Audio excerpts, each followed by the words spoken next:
Welcome back to part two of Mirai Nikki typing. So, Future Diaries episode two, we're going to continue exploring the types based on each episode to see what we can figure out about them.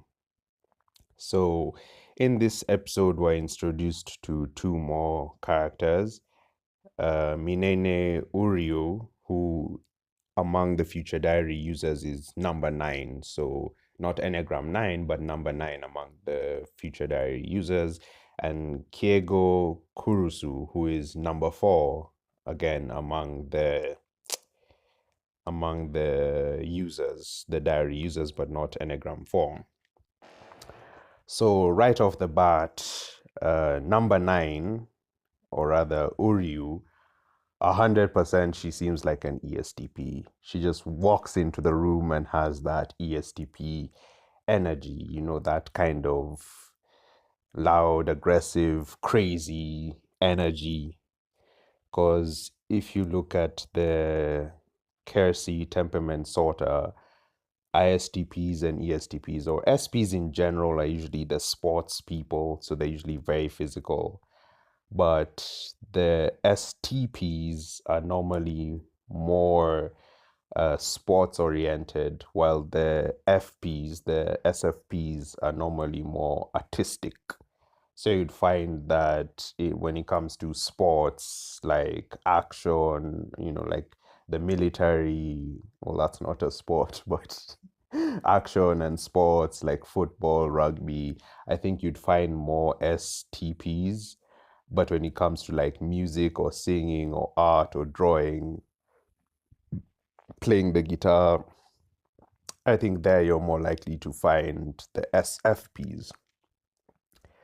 And she's definitely very extroverted. So, hands down, I'd say she's an ESTP. I mean, honestly, I think even if you were a beginner and you just read the descriptions of ESTPs from personality page, not the there's this new website that everyone likes. I don't like it. Not the one that calls ESTPs entrepreneurs, but the one that calls them the doer.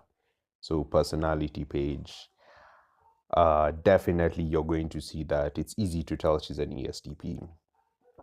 Enneagram might be slightly trickier. Like maybe if you've read all of the Enneagram types, it's not that straightforward. But she seems like an Enneagram 8 to me, definitely, because again, she's super aggressive. So another Enneagram 8, an ESTP Enneagram 8 would be, well, there's Trump, but there would also be Vi from Arcane, maybe even Korra from Legend of Korra. I'm not sure if Korra is an 8, but she's definitely an ESTP. So, yeah, I think down is pretty straightforward. And that's the thing with MBTI. There's some people who you'll see and instantly you'll just be like, boom, yeah, definitely this type or that type. The others, it can take a bit longer to type them. It can take a while. So now with Keigo Kusuru, number 4 in the series, the detective, it's kind of difficult to give his MBTI type because he was literally on the screen for like the last 3 minutes. But off the top of my head, people in law enforcement and detective work, I think a lot of STs would be there, the ST temperament. So ESTPs, ESTJs, ISTPs, ISTJs, right? But he doesn't sound like an ESTJ because ESTJs are very no nonsense, strict people, right? Like Captain America.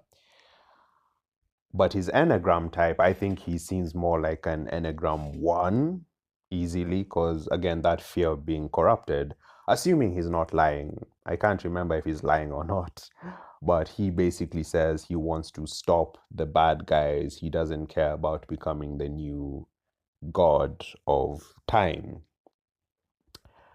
So, yeah, I would say ESTP 1 wing 9.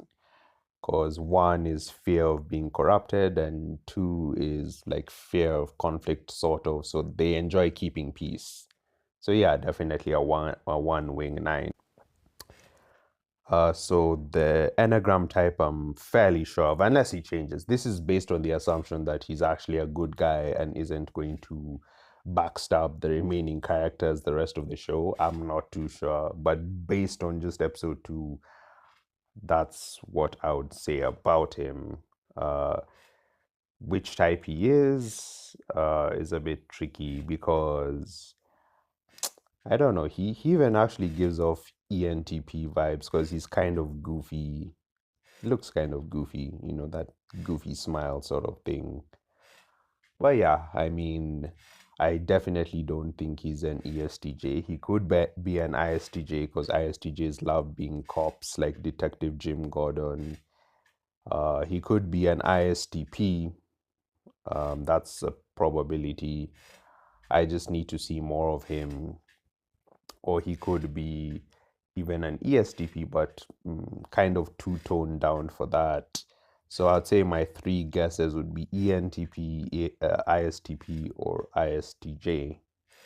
And with I'm saying she's so tricky to type because she's so calm and level-headed in danger, and she's very action-oriented, like she's very alert and aware of her surroundings. So that's why initially I'd suggested ISFP. I'd said INFP, then ISFP, because ISFPs have that SE, right? And should still have dominant introverted feeling, which would explain her crush on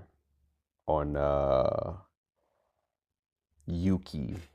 So I'm still trying to type a very complex characters because obviously when writers are writing these characters, they don't stop to think about how realistic it is that that person would have that combination of personality traits. But yeah, those are my thoughts based on episode 2.